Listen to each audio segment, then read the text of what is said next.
Greetings. Yo, what's good, you guys? Fresh morning, hot morning, cold morning, cold sorting. Eat. No, let me stop. Let me stop right there. But I hope you guys are doing great. I'm doing great. It's a new morning, and we have another opportunity to do what we want to do and get closer to our 2.0 version of ourselves. I'm feeling great today. Honestly, guys, I woke, as you can see, I got the scrubs on. I woke up this morning, 5:30, prepared to go to work. I had my cup of water, had my keys, I had everything backpacked, about to head out the door. And then my mom hit me with the, son, we ain't got to work this morning. I was like, what you mean? He said, no, we ain't got to work, it's snowing.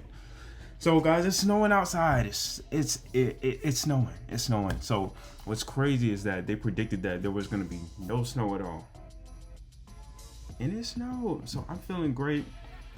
I love snow, man. I love snow. It brings about that positive and that joyous spirit. You know what I'm saying? Just makes your morning feel so much better. But here we go, back at it with another video. I just want to provide you guys with some value. Look at the markets and let's just see what this video takes us, So let me minimize this.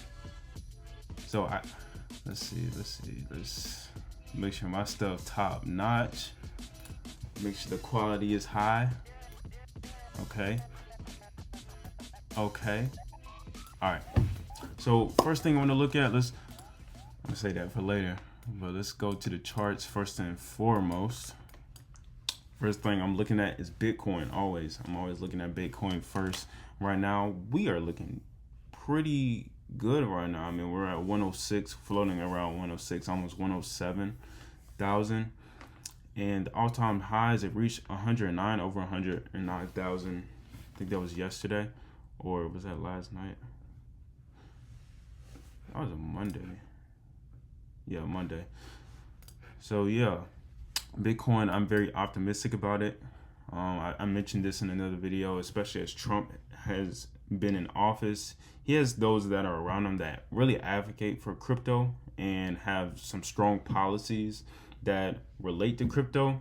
And what I mean by that is that I've been looking at this bill for the past few months that pretty much incentivizes people to invest in Bitcoin due to them placing it on a reserve, similar to like a gold or something like that. So I saw that a bill, or almost like an agreement, that they were going to invest almost, I think it was 100,000, either 100,000. Yeah, I believe it's 100,000 Bitcoin every year for the next 5 years, something like that. I'll probably need to double check on that, but seeing certain news events like that, or seeing certain bills of the sort, I'm very optimistic about buying and just holding it long term. I can see this as a long term investment, something that we could just hold, almost a safe haven. I think it could potentially get there, almost like a gold, something that's not really tied to the dollar, but kind of its own entity. But that's Bitcoin. Right now we're floating at around 105 on my phone. Let's see how much we're up. I'm sure I'm up probably about 8.5k. Let's see, 8.4, almost 8.5. So yeah, I'm good on that. Next thing I want to look at, speaking of gold, look at these swings. Man. And look at this. It reached my predicted air. Oh my gosh, man. Don't make me. Don't do it, man. Don't do it. But it reached my projection zone. That's why I have this green area outline.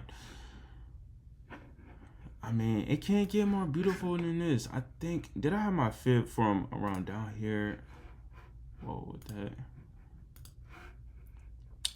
Like down here. I think I had a fib kind of like this, and that's where I got that negative 0.27. I had that for a while, that fib, and it finally hit. So that's beautiful move. I'm not even gonna lie to y'all, I didn't get into this due to my lack of focus for these past 2 weeks in the market. I got to get myself together, man. I really do. Like, if I want to chase profitability, I have to take advantage of these moves. I mean, major. This is after Monday. Swing, it just went straight to the target. But gold is looking nice. I could see it continue going to the upside, eventually hitting all the way up here, all-time highs, I believe. So, yeah. But before reaching that, I could potentially see, or we could potentially see a pullback of some sort before hitting up. But knowing how gold is, it is not an anomaly for it to just, go straight to the target. So we're just going to have to see, depending on the news, depending on what we got later on this week, later on the next coming months. So yeah, looking forward to that. Looking forward to these all-time highs. I already know it's going to reach all-time highs and create some new highs. So let's look forward to that. Next thing is GU. GU, as of right now, bearish, but after the news, it kind of swung to the upside, pretty much breaking structure. A lot of times with news events, I have to wait a day or two to really see if that break of structure was almost solidified. Was it valid? Was it an actual break of structure, or was it just news? And is it going to just spike back down to where it was originally? But we see that we do have a break of structure. Notice that we had a higher low to confirm that, and we're still continuing to the upside. So right now, noticing that, I'm looking at the higher time frames. I'm noticing little things like this area of support on the higher time frames that could potentially be used as an area of resistance. Really just depends on whether it supports, and when I say support, I mean come into this area and rejects it like that, or will it break and come above, completely break this previous area of support and create a newfound support after breaking. Previous area of support, potentially playing as an area of resistance, breaking above, playing as an area of support again. And support is just the floor, right? The flooring of it. So it's just what it steps on. And then resistance, that's the ceiling. Okay, that's what is under. So right now we could potentially see an area of support as of right here, but that's just something we're gonna have to watch, monitor, and see whether it either breaks or supports. Simple as that. Next thing is UJ. I'm not really going to go over it too much right now. We're pretty much ranging. I don't like ranging markets. I prefer not to trade ranging markets and not to overthink. The idea of trading is not to overthink and look at things for how it is. Right now it's ranging. I typically don't trade in these conditions due to it. I'll say it like this: trending markets give you an edge. Trending markets are an edge in itself, because once you follow the trend, it makes it a lot easier. I mean, look at it. It's going down. Look at it. It's going up. Just follow the trend. Go with the flow. Right here, we don't really have a flow necessarily. It's just going back and forth, up and down, the same area. So we're not really going anywhere, right? So I prefer not to get in trades like this. So I'm just going to wait, see if we can get a breakout to the upside or breakout to the downside. I'm predicting that it will go to the downside based off what I've seen so far, but it wouldn't be crazy if it just shoots up. That's just something we're gonna have to see. Next thing is GJ. I talked about this last night, but right now currently bearish, but we're seeing bullish signs as we have this higher low that I marked right here, and like I showed right here, we could potentially see another higher low or some form of confirmation that we are bullish, and then eventually a break of structure. So this previous area of resistance, remember the ceiling, it could potentially break that, create a newfound support, and continue going to the upside. But still right now we're bearish because, and this is why we're bearish, I mentioned this area of resistance, this ceiling. What it could do, it could make you think that it's going bullish with these higher lows, right? Higher lows, and you're like, okay, we're going bullish, and it comes up here and respects it. It's not a break of structure if it respects it. So it could come up here, respect this, creating a double top, right, where it touches the ceiling twice, and then it could just boom. Then you're looking stupid. So it's best to just wait.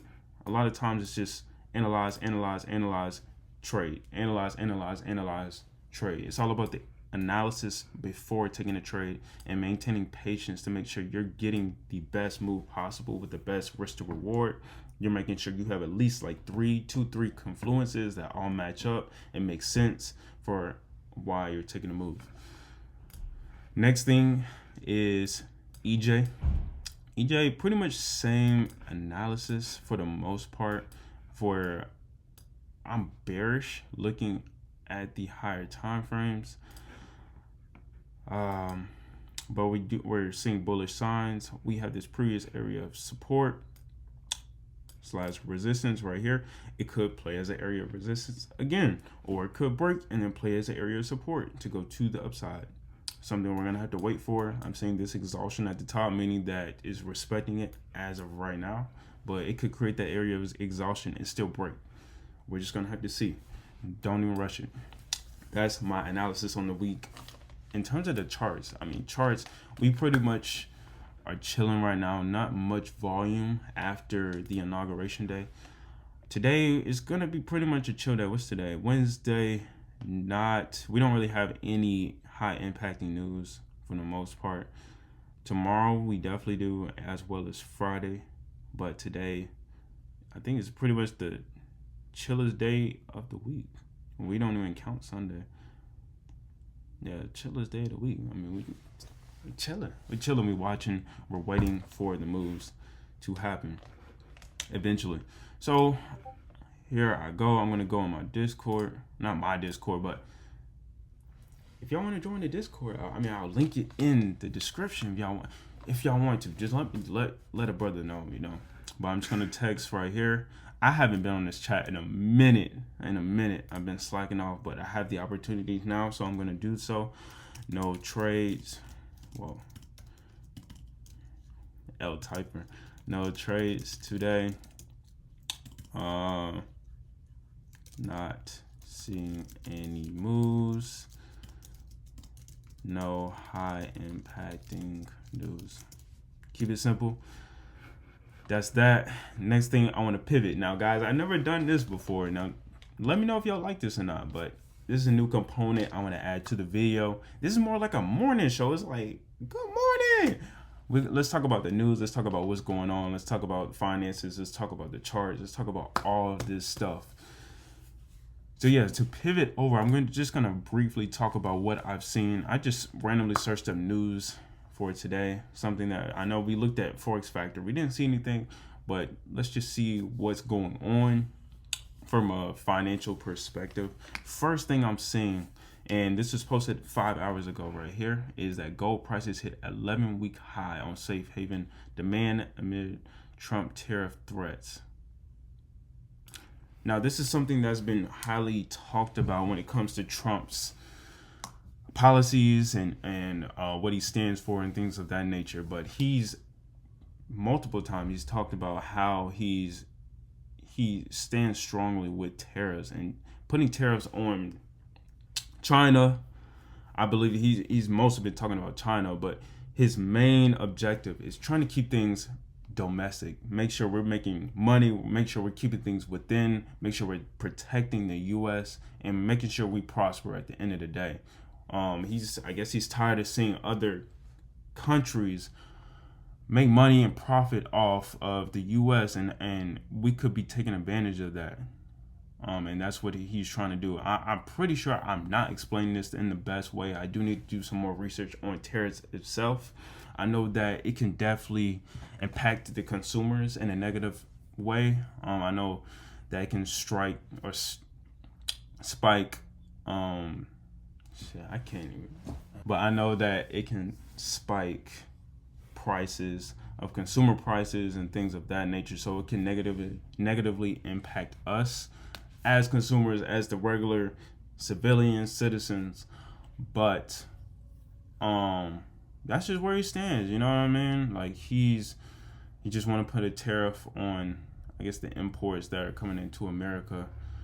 Another thing is gold that they mentioned. I showed you guys how gold is pretty much spiking right now. And gold has been known as a safe haven for as long as we know it. As long as America has been here. Like, honestly, like gold is something that people just reserve and put their money in because they know it's going to go up regardless. So regardless of what's happening to the dollar, we know that gold is pretty much a safe place to park all your money in, or most of your money in.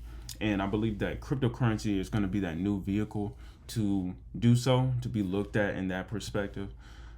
But yeah, nothing much that I wanted to really cover. Just saw that, so that was pretty interesting to me. But yeah, that's pretty much it for that video. Yeah, that's pretty much it for y'all. Y'all good? Y'all good?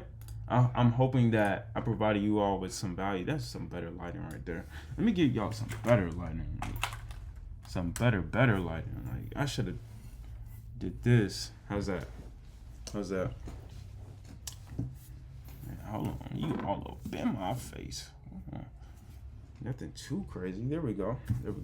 But yeah, that's pretty much it. I hope I provided you guys with some positive value for the day. Something that you can look at before going about your day. Going about the charts, whatever it is. It's your boy. Another video. And today I'm going to be vlogging today, so I hope you guys mess with that. I hope y'all mess with my vlog. I'm just going to try to vlog work today since I'm going to work, but just later. So yeah, we'll see how that goes. I'm going to work out today, get on the charts, make it some reels or shorts, should I say. So we're going to be getting it all in today, But guys, I'm actually recording the vlog right now, so if y'all want to tune into that, go ahead and tune. But I'll catch y'all in the next video or this video, so just come with me.